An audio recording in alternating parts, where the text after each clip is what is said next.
Selamat malam para pemirsa, ketemu lagi di Hot Room dengan Hotman dan Ajeng only at Metro TV. Dengan topik malam ini adalah uang hangus ibadah pupus. Tepuk tangan semuanya dong. Bang, kita di studio baru, rumahnya baru nih. Wah, keren ya. Tadi kita bisa datang, jalannya panjang, terus sekarang penontonnya jadi banyak banget. Selamat Itu artinya malam. masalah hukum seluruh Indonesia semakin datang ke Hot Room. Iya, selamat malam semuanya. Tepuk tangan dong buat Hot Room di rumah barunya. Boleh loh ya, ngopi-ngopi karena banyak kopi, semuanya tersenyum. Abang juga senyum mana bang? Senyum dong ah. Kalau bahas hukum itu susah senyum di Indonesia. Tapi ini. kan kita harus memberikan banyak apa ya, positivisme, solusi. Ya. Makanya inilah kita program TV pertama yang membahas real kasus dari rakyat. Oke, gimana caranya buat curhat atau menyampaikan unek-unek hukumnya kepada Bang Hotman? Langsung Anda bisa ke IG-nya di Hot Room dan juga bisa ke email ada di bawah ini alamatnya, dan boleh dong langsung ke IG Bang Hotman, yakni Hotman Paris Official, the best. The best of the world, biasanya gitu ya. Oke, hari ini tadi kan kita akan membahas tentang uang hangus ibadah pupus. Tetapi sebelum kita lanjut, sebelum kita berdialog dan melihat langsung, karena sudah ada narasumber dan juga korban di sini, kita lihat tayangan berikut ini.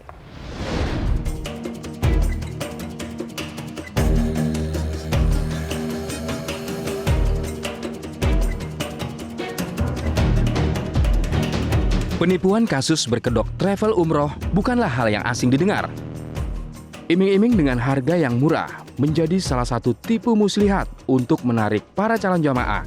Nyatanya semua ini hanya fiktif belaka. Harga murah bukan berarti terpercaya. Masih lekat diingatan kasus yang menghebohkan di tahun 2017 silam.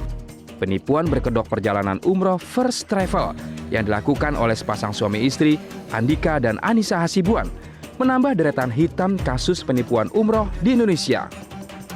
First Travel merupakan salah satu dari biro jasa umroh yang terdaftar resmi di Kementerian Agama. Bahkan banyak dari kalangan artis yang menggunakan jasa travel ini. Namun lagi-lagi, resmi bukan berarti jaminan terpercaya. Nyatanya, jasa travel ini dilaporkan dengan kasus penipuan, penggelapan dan pencucian uang karena menipu jamaah umroh ratusan miliar rupiah. Tak hanya First Travel saja yang melakukan penipuan terhadap calon jamaahnya. Kasus penipuan umroh ini juga dilakukan beberapa travel lain seperti Abu Tours. Tak tanggung-tanggung, menipu calon jamaahnya dengan jumlah yang fantastis hingga mencapai 1,8 triliun. Maraknya penipuan ini menambah sejarah baru kelamnya travel umroh bodong di negeri ini. Lalu bagaimana dana para jamaah yang masih belum jelas nasibnya? Inilah pembahasan kita dalam Hot Room malam ini.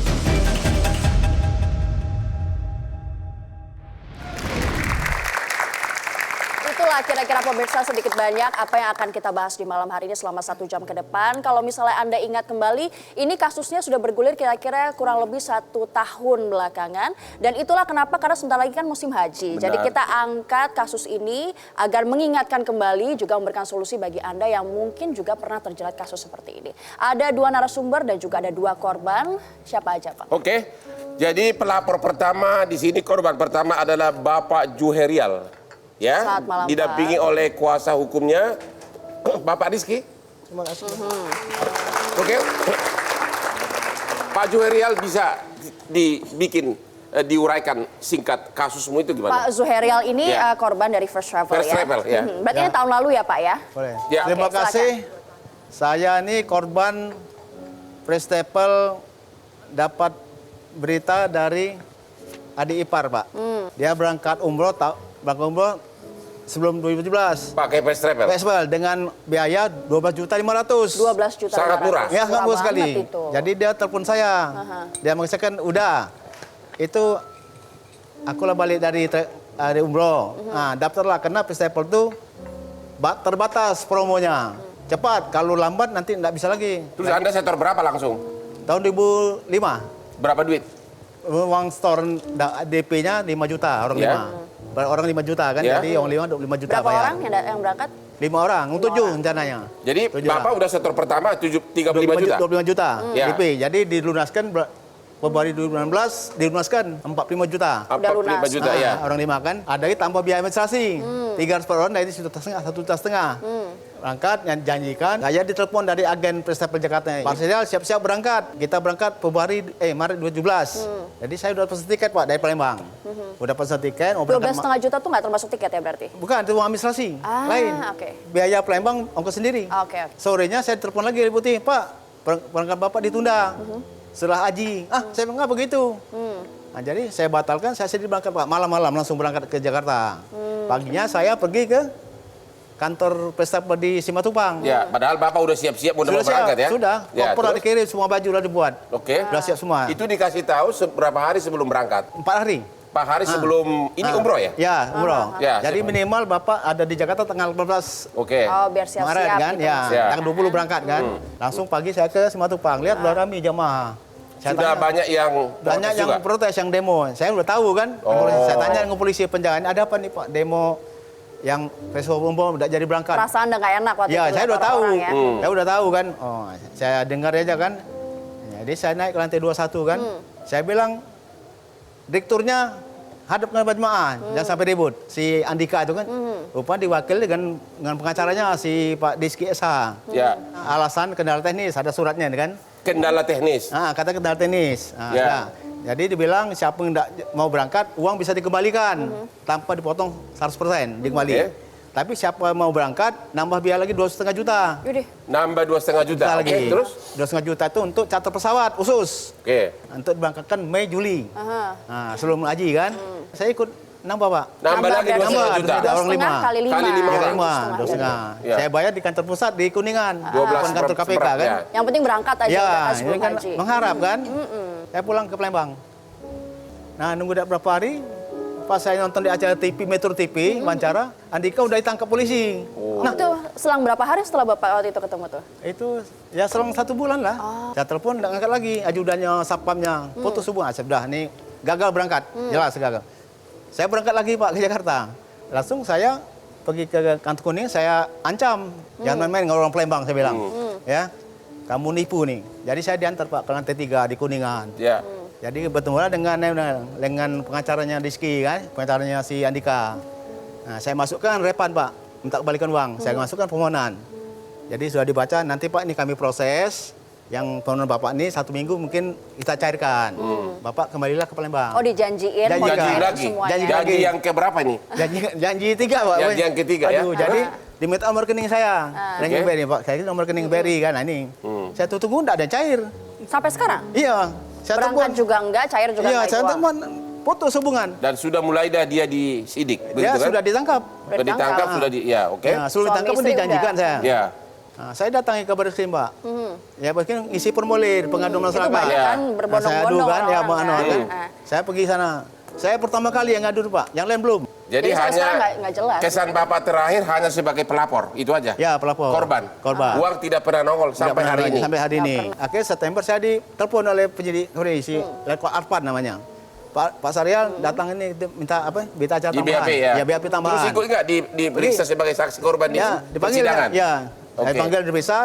Dapat surat panggil dari Jaksa Negeri, Pak. Ya. Saya diambil sebagai saksi kan. Akhirnya sampai divonis lah begitu ceritanya kan? sampai saya Kalau Oke. gitu masih ada waktu? Kita break dulu sebentar, Oke, nanti kita waktu dengarkan dari kuasa hukum dan sampai mana kira-kira kasus ini kita akan hadirkan penjelasannya usai jeda yang satu ini. Tetaplah bersama kami di Hot Room Metro TV. Aus, Aduh, dari tadi pengen kopi, otak itu nggak jalan kalau nggak ada kopi. Mana kopi kesukaanku? Iya bang. Ya. Ki, kopinya dong. Ini kita punya kafe baru, kalau misalnya pemirsa sadar, kita di rumah baru ada Hot Cafe. Hot cafe di hot room. Iya, abang jadi juragan kopi ya. Semuanya pokoknya di sini serba Iya, hot. bentar ya, Hot Bang, ya. booth, hot presenter, hot man, hot band. Hai hot band. Mau ngopi juga? Boleh lah, ini baunya enak banget. Mau pakai sirup bang? Iya. No, Nggak usah ya. buruan dong, haus. Iya, sabar dong bang. Oke, kita ngobrol dulu lah bang. Aku sambil kita siap-siap. Ya. Jadi sebenarnya kenapa kita angkat juga tema ini, banyak banget yang masuk ke Hot Room dari IG, dari email di Hot Room Metro TV, pengen banget curhat ke abang, menumpahkan unek-uneknya soal penipuan travel dan umroh ini. Sampai puluhan katanya pengen curhat ke abang. Nah, udah nih Bang. Oke. Duduk aja, duduk santai. Nanti si Kiki ini akan ngasih ke kita. Baunya sampai ke sini. Aromanya. Bentar Bang, ambilin buat abang nih. Ini buat Mbak Ace. Hai, terima kasih. Mantap. Mantap ya Bang. Mbak Ace gimana? Mantap ya? Enak. Iya dong Bang, ini Top Kopi Toraja Bang namanya. Yang pasti aroma sama kopinya tuh beda sama kopi-kopi yang lain. Benar itu. Makasih ya Ki ya. Ya udah. Oke Pak Rizky. Balik dulu. Yuk. Rizky kuasa hukum dari korban first travel. Ini semua korban first travel ya. Dan nanti saya akan tanya Pak Rizky. Ini kan keluarga first travel itu sudah divonis. Ada yang 20 tahun ya. Yang menjadi pertanyaan, itu sekarang udah sampai tingkat kasasi atau PK? Kalau untuk yang pidananya sudah inkrah dan kasasi sudah keluar. Nggak ada yang PK? Kita juga dorong PK akhirnya. Akhirnya kita mendorong Andika untuk PK. Ya. Tujuannya adalah biar aset dikembalikan kepada jemaah. Oke, memang ada yang menarik di situ. Saya udah baca putusannya, saya bawa. Disebutkan bahwa uang yang disita aset itu disita oleh negara. Dirampas Bang bahasa. Karena memang di KUHP pasal 394 dari hasil kejahatan, katanya karena panitia katanya menolak. Panitia korban katanya menolak uang itu karena kekecilan. Itu di putusan itu ada? Iya, memang. Jadi gini Bang, lebih jelasnya. Korban ini sebenarnya tidak ada satu suara gitu. Ya, Ada korban yang pro A, pro B, pro C. Ini yang membuat varietas korban ini jadi punya kepentingan Oh, masing-masing. jadi macam-macam Ya. sebenarnya. Padahal kita Oke. dorong, udahlah masalah aset kita bisa kelola nanti. Benar. Yang terpenting adalah bagaimana putusan nantinya menyatakan dikembalikan untuk kepentingan korban. Tetapi di dalam putusan kasasi, kita juga sebelum putusan kasasi itu diputus 31 Januari, Ya. di awal Desember itu kita sudah aksi ke Mahkamah Agung. Ya. Kita sudah bertemu langsung ke Mahkamah Agung, mereka berjanji akan memeriksa berkas secara utuh. Ya. Karena kan juga kita tahu lah Bang, lot perkara di Mahkamah Agung tuh berapa banyak kan. Kita pengen untuk yang ini ekstra dong, Akhirnya putusan kasasi, uang menyatakan itu disita untuk negara. dirampas untuk negara. Ya, pertanyaan saya, walaupun itu kan sedikit kalau dibagi-bagi untuk para korban kan ada gunanya. Pertanyaan saya, apakah dalam upaya hukum PK itu diusulkan nggak agar itu dibatalkan mengenai perampasan dan uangnya dibagikan kepada para korban Ada nggak walaupun klausul sedikit? itu? Oke, itu memang jadi permintaan utama jemaah sehingga Ya. Andika harus maju dan memang kita berharap aset tersebut dibalikan untuk jemaah. Benar. Gitu. Karena Tapi sampai sekarang masih proses PK. masih proses pencarian bukti, Bang. Oke. Nggak, yang sudah disita dulu. Kan ada Ya, rumah, ya. ada apa gitu Karena gini, kan. ini lucu Bang, banyak aset-aset yang disita itu ternyata nggak ada. Dan banyak yang di luar yang belum ketemu ternyata itu belum disita. Oke. Berarti Jadi emang Anda ada- curiga siapa nih? Hah? Ya repot Bang kalau dibicarain begitu. di sini tak saya dilaporin lagi kan. Yang perkara pilotnya gimana? PKPU? Perkara pilot sudah ada kesepakatan, tapi Ya. sudah berlanjut 1 tahun, sudah putus di Mei Itu tahun berhasil lalu. voting atau gimana? Menyatakan mereka menerima proposal perdamaian. Oh. Tapi jangka waktu pembayaran mulai kapan? Kan tidak mungkin dibayar orang dari penjara. Ya itu dia. Pertama, Berarti sama aja pilot. memang aset juga dirampas untuk negara Ya, dan juga memang tidak ada ya yang Sebenarnya artinya yang tetap- diusulkan di pengadilan niaga itu nggak ada proposal mengenai aset. Tidak ada. Hanya janji untuk membayar. Janji untuk sedangkan mereka memberangkatkan. sudah makan nasi kering di penjara gitu. Betul sekali. Boro-boro bayar utang ya. Nah, abang kan Tinggal raja kolor, Bang. pilot Indonesia nih ya. Iya. Ini ruwetnya di mana sih kasus ini Ruwetnya sebenarnya? begini, kalau ada putusan pidana yang mengatakan bahwa itu dirampas untuk negara, nanti ahli pidana kita akan tanya. Tapi sepengetahuan saya, tagihan negara didahulukan. Didahulukan sehingga korban dari first travel akhirnya gigit jari. Kalau putusan pilot bertentangan dengan putusan perdata, putusan pilot prioritas. Tapi kalau putusan pidana yang mengatakan dirampas untuk negara, berarti itu kan jadi milik negara. Dan kalau itu tidak dirubah di tingkat PK, nggak akan dapat itu. Karena kalau sudah ada putusan PK menyatakan itu, siapapun nggak bisa berubah lagi. Saya kira itu dulu, nanti kita akan perpanjang Oke. lagi. Sekarang saya mau tanya ke Korban Abu Tours. Jadi Abu waktu Tours. heboh-hebohnya kasus tour and Iya, travel iya. umroh ini kan ada dua yang heboh, First Travel dan Abu Tours. Ini ada korban Sony dari mana? Abu Pak Sony. Tours. Hadir bang. Gimana silakan. Bapak korban langsung? Ya korban langsung. Ya. Kebetulan saya mewakili beberapa korban juga. Oke. Ada salah satu korban yang hadir Bapak Sabir Pade. Oke. Yang lain Tahun berapa ini kejadian? tepatnya saya di bulan Februari 2017. 2 tahun lalu lah ya. Modusnya Iya, 2 tahun dikasih lalu. harga murah, paket murah. Ya, jadi saya cerita dulu bang. Ya. Pada Februari 2017 jam 11 malam saya pulang kantor, ceritanya hari Jumat itu saya ngelihat media promosinya dia kan, umroh 17,5 juta. Normalnya berapa sih? Tadi Bapak Saya nggak tahu 12,5 normalnya malah. Enggak, yang normal harga pasar lah. Nah kalau Harus berarti 25. iya 25 Oke. gitu kan, 17,5. Oke, saya masuklah, saya tanya-tanya jam 11 malam pada waktu itu. Lalu resepsionisnya bilang, memang lagi ada promo Pak, kalau Bapak bayar hari ini menjadi diskon 15 juta. 2,5 juta. Saya tanpa pikir panjang, saya telepon istri gitu kan. Saya kasih DP pada hari itu. Keesokannya saya lunasin. Dengan keberangkatan 8 bulan ke depan. Lalu sudah masuklah jatuh tempo pada bulan keberangkatan, ada pengunduran sebulan. Oke. Ini udah mulai curiga tuh. Udah mulai curiga, kita diinformasikan. Lalu ada info lagi, kemunduran lagi. Wah ini saya bilang udah mulai nggak beres nih. Gitu kan. Akhirnya saya lihat pemberitaan, izinnya dicabut oleh Kemenang. Ini udah dicabut. Iya, padahal saya coba datengin First Travel cabang Cinere. Saya coba disuruh sabar karena akan ada rekonsiliasi untuk Ya. pengembalian dana. Ya udah, saya coba ikut arah rekonsiliasi. Tapi begitu saya lihat pemberitaan izinnya dicabut, saya pikir udah nggak ada upaya lagi nih, nggak Ya. akan bisa direkonsiliasi. Ya udah, saya melalui kuasa hukum saya melaporkan langsung. Oke, jadi Bersama Bapak jamaah ikut korban yang sebagai lain. saksi pelapor di Ya, di betul. penyidikan. Sempat Iya, ke sana betul. juga ya. Gitu. Saksi pelapor. Jadi total kerugianmu berapa? Total kerugian saya daftar bersama istri 30 juta. 30 juta Satu dan orang 15 pelakunya itu kuasanya ya? Iya, betul. Gimana? Udah divonis 20 tahun. Ini juga 20 tahun sampai 19. Jadi saya ini mewakili 30 orang kurang lebih di Jabodetabek. 30 orang honornya khusus. oke dong. Iya, ini soal Orang sosial. mereka juga uangnya udah habis untuk bayar.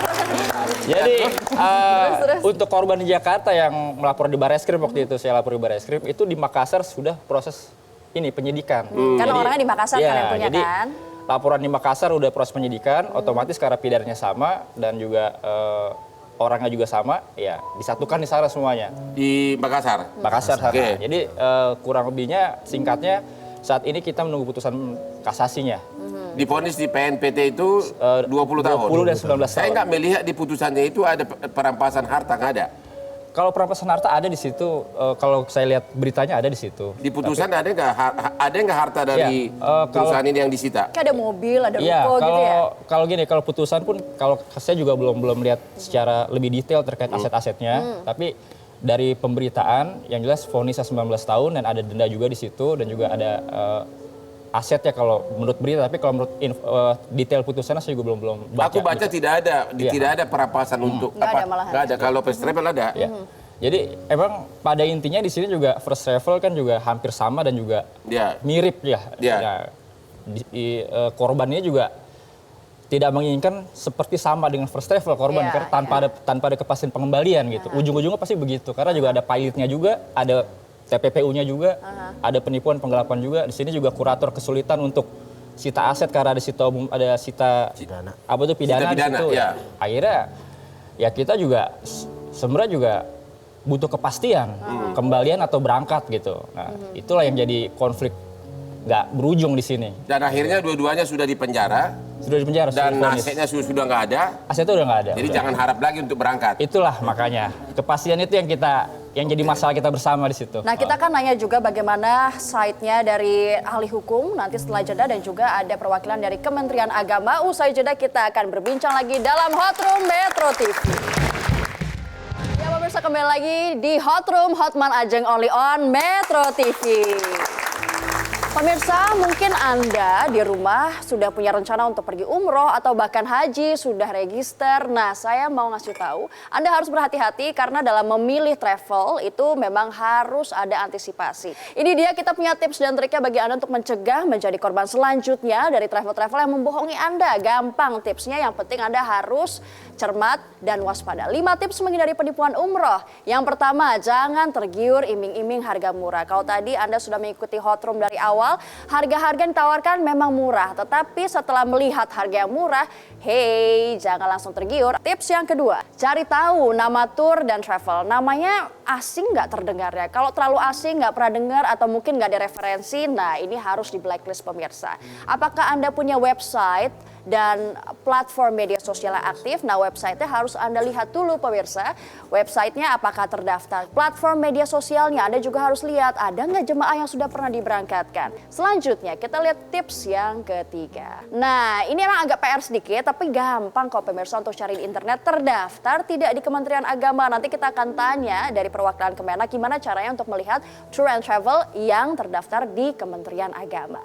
Tips yang keempat, ini juga jangan lupa pemirsa, jaringan wisata yang kuat, travel umroh yang valid alias terregister, dan biasanya juga memiliki jaringan di bidang wisata yang kuat. Gampang, ini juga bisa dilihat dari websitenya atau Instagram, Twitter, atau sosial media lainnya. Ini gampang sekali untuk di-track di internet.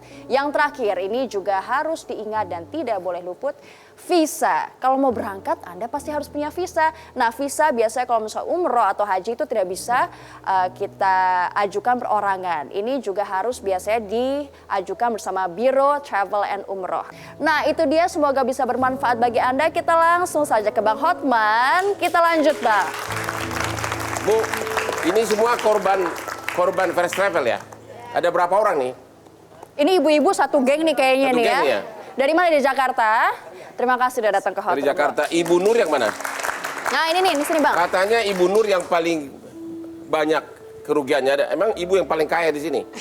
Berapa kerugian ibu? Alhamdulillah. Ya? Jadi memang saya itu kebetulan mewakili kepala cabang namanya franchise-nya First Travel dari Kebun Jeruk. Ibu mewakili franchise, artinya ibu mewakili banyak calon. Iya, betul. Oke, terus? Sekitar 1.401 jamaah kebetulan yang belum berangkat. 1.400 semua uangnya ditransfer melalui ibu. Betul. Ibu, Jadi ibu nikmatin berapa persen?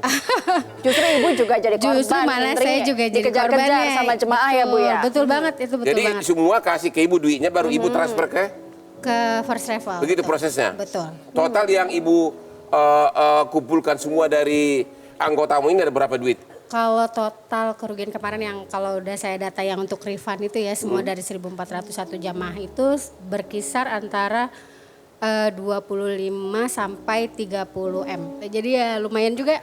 Tapi kan Banyak. itu berlangsung lama, kenapa masih kalau udah 1.000 kan mengumpulkannya itu makan waktu. Apa memang dari kurun waktu itu nggak kelihatan ada gejala-gejala tidak beres?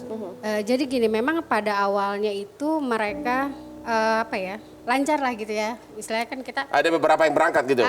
jadi memang untuk 2017 itu promo 2017 itu Kebun Jeruk kebetulan sekitar 2.500 jamaah. Duh, Jadi, banyak, Jadi yang sudah berangkat berapa jadi orang? ada 1.000 lebih jamaah sudah berangkat. Oke. Tinggal 1.401 jamaah. jadi kemungkinan karena harganya terlalu murah, kerugian demi kerugian diakumulasi, akhirnya mentok nggak sanggup lagi begitu ya? Mungkin. Oke, saya kira. Kita juga Kita Ya. tanya ke ahli hukum, Kita- gimana sekarang- solusinya kira-kira? Karena banyak banget itu tadi ibu harus menanggung 1.100 sekian jemaah, Pak ahli 25 hukum. M. Ini ada keanehan, ini Bapak Suparji Ahmad. Ini ada keanehan dalam putusan First Travel. Saya udah baca putusannya disebutkan bahwa harta dari terdakwa disita, dirampas untuk negara, dasarnya pasal 394 KUH pidana. Tapi di dalam putusan tersebut tidak ada unsur kerugian negara. Di mana dasar hukumnya, kenapa itu? Kenapa tidak dikasih aja ke para korban? Kalau kita baca putusannya, Ya. majelis hakim itu mempertimbangkan fakta persidangan Ya. yang menurut fakta persidangan itu katanya tidak bisa dikelola, tidak ada kepastian hukum, mau dibagi bagaimana caranya, sehingga demi kepastian hukum katanya menurut majelis hakim itu dirampas oleh negara. Tapi menurut saya putusan ini tidak sesuai dengan rasa keadilan masyarakat. Tidak sesuai. Ada kekeliruan dan kekhilapan Yaitu nyata apa? dalam hakim. Yaitu Gimana? mestinya harta itu diserahkan pada yang berhak. Rampasan itu tidak diambil oleh negara. Jadi berapapun nanti nilainya harus diserahkan, dibagi gitu ya? dibagikan kepada yang Aha, berhak itu. rasa Jadi jangan keadilan. sampai kemudian negara tidak merasa dirugikan, tidak ada unsur uang negara di situ, diambil alih begitu saja oleh oleh negara. Jadi menurut saya ini peluang bagi para yang dirugikan untuk mengajukan peninjauan kembali dengan alasan adanya kekeliruan dan khilafan nyata. Masalahnya yang berhak meninjau PK itu kan hanya jaksa atau terdakwa. Ya, dua belah pihak itu kan kemarin juga mengajukan kasasi, dua-duanya juga ditolak. Sekarang ini kan masih ada peluang untuk melakukan peninjauan kembali sebagai satu upaya hukum terakhir untuk supaya bisa mengkoreksi putusan-putusan yang salah tadi itu. Menurut Bapak yang tepat meminta di PK agar uang itu dikembalikan kepada para korban, jaksa atau si terdakwa? Menurut saya terdakwa. Ya, jaksa juga harusnya. Jaksa juga nuntut sebetulnya untuk dikembalikan kepada para pengerugi, pada yang saya baca putusan hakimnya itu karena panitia kreditur, panitia korban itu kan tidak sepakat gitu. Tapi katanya tadi sebetulnya tidak ada kekompakan di antara panitia itu. Tapi tidak ada kekompakan pun kan tinggal dititipkan di mana seharusnya kan. begitu. Pada akhirnya kan akan dibagi juga merata. Harusnya hakim juga bisa melihat secara objektif. Jadi menurut Bapak putusan itu ada kekeliruan dan kekhilafan yang nyata dalam menerapkan hukum. Kelihatan banget gitu kekhilafan. Karena itu tadi, harta kok dirampas negara tidak punya kepentingan apa-apa. Menurut Bapak ada nggak prosedur sehingga nggak usah nunggu sampai kasasi PK, harta ini sudah bisa dibagikan di tingkat pertama? Kasihan ribuan jemaah ini kan. Ada nggak dalam hukum acara pidana kita bahwa kalau perdata kan ada. Perdata kan ada. Sekarang juga lagi ditempuh cara perdata Bang di pengadilan negeri. Kalau perdata tapi kan kalau udah dirampas untuk negara mau diapain lagi? Susah juga eksekusinya juga. Nanti jadi putusan juga ilusioner juga. Jadi satu-satunya gitu hanya PK, menanti menurut PK saya itu. Salah satu jalan melakukan PK meskipun juga ditempuh dengan cara jadi, perdata. Contoh gitu. begini, secara perdata mereka gugat menang. Disebutkan harta itu harus dibagikan. Tapi secara putusan kasasi itu milik negara. Mana yang menang?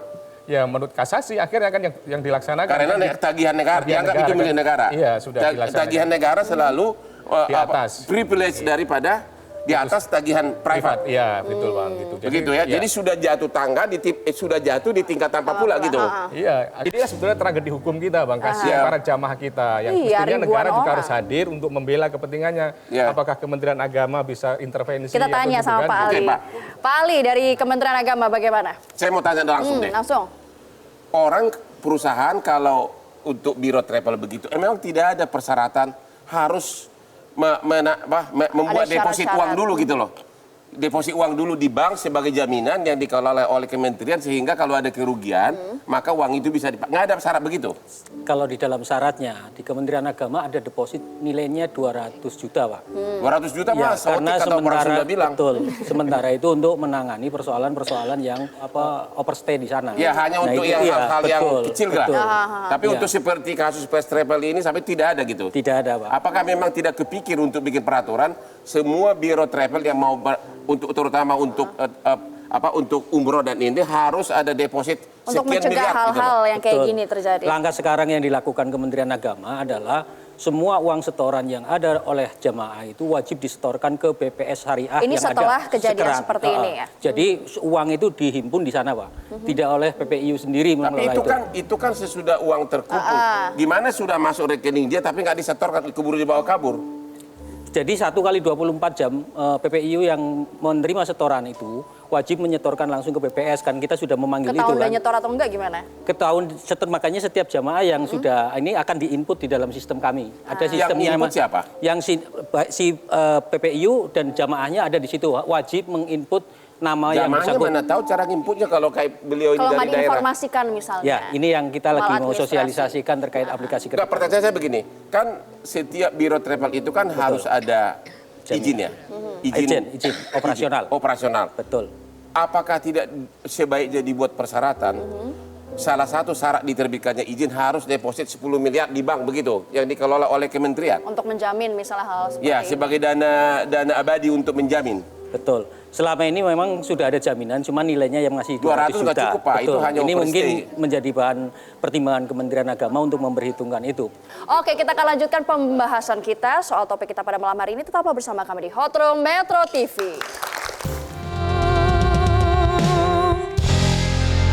Oke, di segmen terakhir ini saya akan nanya solusi dan harapan ke Bapak Suherial. Ada solusi nggak atau harapan sebagai korban first travel? Sebagai korban, singkat ya. Semua jemaah mengharapkan pertama uang dikembalikan. Oleh siapa? Oleh enggak banyak yang disita pun pokoknya kita ingin tahu berapa tidak akan mungkin dikembalikan kalau putusan PK nanti menyatakan disita untuk negara, tidak mungkin. Karena putusan Mahkamah Agung salah atau tidak itu adalah perintah. Itu adalah undang-undang. Berarti negara merampok uang rakyat, Pak? Ya, terserah penafsirannya. Tapi putusan Mahkamah Agung kalau sudah keluar, kalau menurut kamu pun itu salah, itulah yang berlaku. Jadi mereka harus ngapain kalau dari abang? Nggak ada. Kita Nggak ingin bisa. tahu berapa Istilahnya aset yang... jablok, nggak dapat apa-apa. Bang, kita ingin tahu berapa aset yang disita.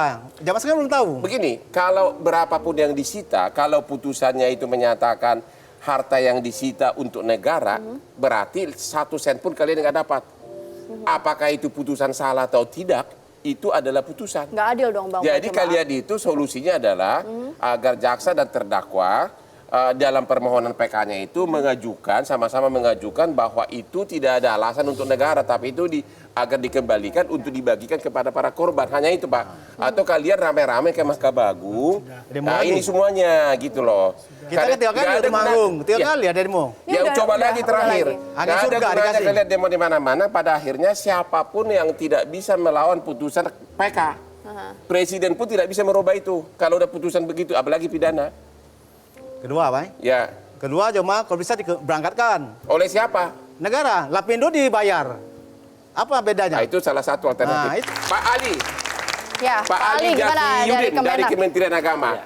Kira-kira mungkin nggak sih tiba-tiba Kementerian Berbaik mengatakan, hati, "Ya udah deh, ibarat ya." seluruh korban itu kami ganti deh."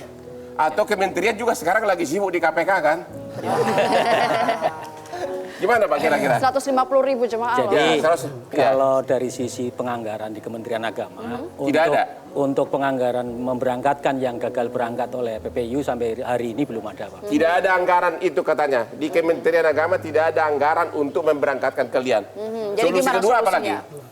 Ya solusi kedua adalah tadi ketika keputusan hakim sudah menjatuhkan seperti apa nanti hasil ingkrahnya, kami selaku Kementerian Agama, selaku regulator dalam hal ini terkait dengan umrah, hanya bisa melakukan perbaikan-perbaikan ke depan. Artinya Bapak praktis langsung aja realita ya agar didengar oleh para korban. Hampir tidak mungkin kementerian untuk menolong mereka untuk berangkat. Nggak ada keuangan apapun, nggak ada budget. Betul. Jadi udah pasti ya. Jadi nggak mungkin, Jangan jadi mereka nggak ada berharap dananya. terus ya. Tidak mungkin ya. Dari segi hukum gimana Pak? Kalau Bapak gimana? Ya pertama, Himbauannya. jangan menyerah untuk menuntut hak dan keadilan. Masih ada harapan ibu-ibu bapak-bapak. Oke. Menurut Bapak, jangan menyerah itu konkretnya gimana? Apa-apa langkahnya? Jangan Dalam bermimpi hati terus sih nggak mereka. pengen menyerah ya. Gimana? Yang kedua, ajukan PK sebaik mungkin. Kalau perlu konsultasi dengan Pak Hotman materinya. Nah, kuat nggak bayarnya? Masalahnya kan yang berhak mengajukan PK hanya jaksa sama terdakwa. Mereka nggak berhak. Gimana itu Pak? Ya terdakwa dalam hal ini bagaimana ada pendekatan dari para korban itu Harus sebagai jaksa, persuasif, Jadi sebagai kalian pengacara dekati negara. terdakwa bahwa kalian bilang agar dosamu sedikit diampuni. Sedikit ya, nggak mungkin diampuni semua. Tolong agar permohonan PK-nya itu Persuasif lah sedikit ya. dikonsultasikan dengan pengacara kalian. Agar di dalamnya ada isinya setidak-tidaknya agar harta terdakwa yang dirampas itu jangan dirampas untuk negara karena dalam temuan fakta persidangan tidak ada kerugian negara. Betul. Iya kan memang nggak ada. Negara nggak punya hak untuk Jadi nggak merampas masuk itu. di akal memang. Nggak ada Sementara tujuannya, nggak ngaruh korbannya gitu. ribuan. Nggak nyambung. Jadi perlu kalian bentuk panitia kecil lagi. Jangan kalian berantem lagi gitu loh. Samakan suaranya itu yang paling Samakan penting. suaranya sama juga ke jaksa juga. Jaksa Ya, juga bisa jaksa dipersuasikan sebagai kan? Karena alat dua-duanya negara berhak kan kan? harus ya, harus Jaksa hadir. dan terdakwa. Begitu. Ya. Saya kira hanya itu solusinya. Kalau untuk kalian bermimpi untuk uang kembali sudah nggak ada, kementerian nggak ada anggaran. Saya kira bisa dianggarkan tahun berikutnya Bang. Tidak ada yang tidak mungkin Tidak. gitu Bang. Amin, tepuk tangan dulu. Bang, Tidak, tadi tidak mungkin di negara tadi kita, Bang. ketinggalan ini Kan harapan dari membela korban Dari Abu Tur sebelum. Abu Tur gimana?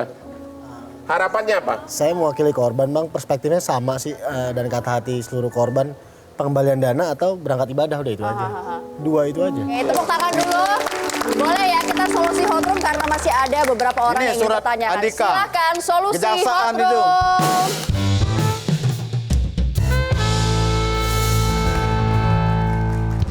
Oke, langsung siapa yang mau bertanya? Satu penanya aja. Oke, Mbak silakan. Saya Gitna Revenia Huna dari UPN Veteran Jakarta. Saya ingin bertanya, dalam kasus ini adalah penipuan umroh. Dalam kasus ini penipuan umroh yang menggunakan agama menjadi basis atau kedok dari penipuan tersebut. Selain dari pasal penipuan, terdapat juga kegiatan penggelapan ataupun pencucian uang yang dilakukan oleh pelaku. Apakah termasuk pelanggaran penistaan agama atau bukan? Bagaimana tanggapan Bang Hotman sendiri? terhadap kasus Jadi ini. yang ditanyakan, kasih. yang diterapkan kan 378 penipuan dan pencucian uang. Tapi apakah itu penistaan agama? Sebaiknya aku tanya kepada pertama dulu pejabat Kementerian Agama. Langsung yang bersangkutan. Bisa nggak si Gimana Pak Alim? pelaku itu didakwa dengan berlapis termasuk penistaan agama? Jadi terkait unsur penistaan agama itu kan perlu ada banyak unsur pembuktian, Pak. Ya. Harus dibuktikan, harus diselidiki Apakah total. memakai ibadah misalnya Sebagai kedok? Ya, sebagai kedok membawa orang umroh termasuk penistaan agama nggak? Perlu pembuktian, Pak. Bapak belum yakin? Belum yakin. Ahli hukum pidana gimana? Ya, saya kira kalau kita melihat konteks kasus penipuan dalam umroh, penodaan agama unsurnya belum terpenuhi karena kan dia tidak bermaksud menghina agama, tetapi dia sebetulnya kan dia mengkapitalisasi agama untuk kepentingan ekonomi. Itu bukan penistaan sebenarnya Ya, sebetulnya menurut dia unsur-unsurnya. mengambil keuntungan ekonomi dari pemanfaatan agama itu. Sebetulnya niat baiknya kan sebetulnya mengantarkan orang untuk beribadah umroh, tetapi sebetulnya diselewengkan gitu loh. Intinya akhir-akhirnya nipu juga Akhirnya gitu menipu kan. juga, lebih mendekati unsur penipuannya, Bang, gitu kan. Tapi sebenarnya dengan diterapkannya undang-undang pencucian uang itu jauh lebih berat hukumannya dari penistaan agama karena 20 tahun. Iya. Dan dalam kasus ini baik Abu Tur dan First Travel diterapkan itu 20 tahun. Jadi itu sebenarnya udah cukup super berat. Cuma masalahnya orang-orang ini nggak peduli mereka berapa tahun. Yang mereka penumpangnya peduli kembali, gitu. hepengnya kembali kapan gitu. Hepeng, udah nggak ada hepeng loh sekarang ya. Oke, terakhir solusi dari Bang Hotman sendiri apa untuk? Kalau saya selalu kepikir dari dulu, harusnya Kementerian Agama ya sama seperti bank kan itu ada dana jaminan. Ya kan bank kan ada jaminan, deposito itu kan ada asuransi ya. Kira-kira berapa? Harusnya ya, Kementerian Agama sesudah masa korban dari ibadah begini jauh lebih besar dari korban perbankan. Ya harusnya peraturannya lebih ketat gitu loh. Persyaratan lebih ketat gitu. Pendiriannya itu harus ada Harusnya depositnya berapa? Kalau buat abang kira-kira? Ya tentu dia kepalenkan lah, tentu kementerian kalau dibikin budgetnya sekian ribu orang, tapi yang penting dia punya dana abadi ya, atau ada asuransi seperti deposito kan ada dana penjaminan. Nah, ada LPS itulah artinya kalau bisa ya iuran uang untuk uang untuk ibadah itu termasuk juga ada persentase untuk penjaminan. Dan untuk jemaah terakhir aja? Kenapa? Untuk korban, solusinya sedikit aja. Kalau untuk korban, saya mengatakan hanya satu, yaitu agar dalam permohonan PK, baik jaksa maupun terdakwa meminta agar harta terdakwa yang disita untuk negara jangan dirampas ke negara karena memang tidak ada kerugian negara. Itu yang harus diperjuangkan berarti oleh mereka-mereka ini ya. Walaupun jumlahnya First Travel itu kecil. Kalau Abu Tur saya lihat hampir nggak ada. Jadi kalau Abu Tur mungkin siap-siap harus gigi jari. Ya. Akhir kata itulah tadi akhir dari Hot Room pada malam hari ini. Anda juga masih bisa untuk menyampaikan unek-unek Anda, kasus hukum yang sedang hadapi. Anda bisa ke email, bisa ke IG Hot Room dan IG Bang Hotman. Hotman Paris Official yang Anda biasanya bayar $5.000 1 jam sekarang gratis di Metro TV. Gratis, nggak usah pakai hepeng kata Bang Hotman. Saya Ajeng Kamarati dan Kusma de Hotman Paris undur diri. Terima kasih, selamat malam dan sampai jumpa minggu depan.